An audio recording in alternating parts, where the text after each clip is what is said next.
জীবন বাঁচাতে এভাবেই বাংলাদেশ সীমান্তরক্ষী বাহিনী বিজিবি সদস্যদের পায়ে ধরে আর্জি জানাচ্ছিলেন ধরা পড়া ভারতীয় 2 বিএসএফ সদস্য। কয়েক মাস আগেও যে বিএসএফ এর সদস্যরা বাংলাদেশিদের গোনায় ধরত না, তারাই এখন সমীহ করা শুরু করেছে। সম্প্রতি ভারতের বর্ডার সিকিউরিটি ফোর্স বিএসএফ এর 2 সদস্য অস্ত্রসহ আন্তর্জাতিক সীমান্ত পেরিয়ে বাংলাদেশের অভ্যন্তরে প্রবেশ করে বাংলাদেশি কৃষকদের ধরে নিয়ে যাওয়ার চেষ্টা করে, কিন্তু স্থানীয়দের প্রচেষ্টায় উল্টো তারাই ধরা পড়েন এবং সেখানে চলে আসেন বিজিবির সদস্যরা।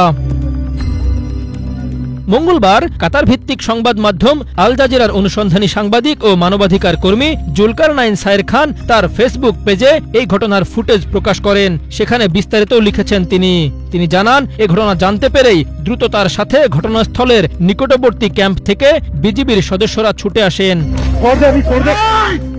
সায়ের জানান, সাধারণ জনতা ও বিজিবি সদস্যরা এভাবেই অস্ত্রসহ ধরে ফেলে 2 বিএসএফ জওয়ানকে।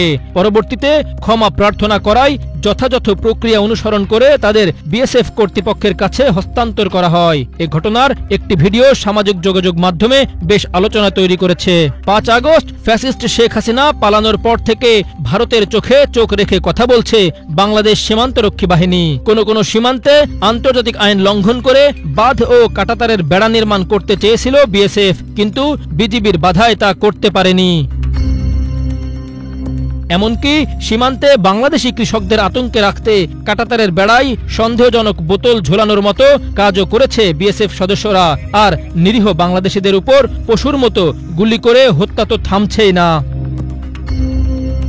অন্যদিকে পাকিস্তান ও চীন সীমান্তে চরম চাপের মুখে রয়েছে ভারতীয় বাহিনীর সদস্যরা। বিএসএফ সদস্যদের প্রতি তীব্র ক্ষোভ ঢালছেন নেটিজেনরা। তবে এই মুহূর্তে 2 বিএসএফ সদস্যকে ক্ষমা করে তাদের দেশে ফিরিয়ে দিয়ে মানবিকতার অনন্য দৃষ্টান্ত স্থাপন করেছে border guard Bangladesh. Akhtaruzzaman, Bangla Vision, Dhaka.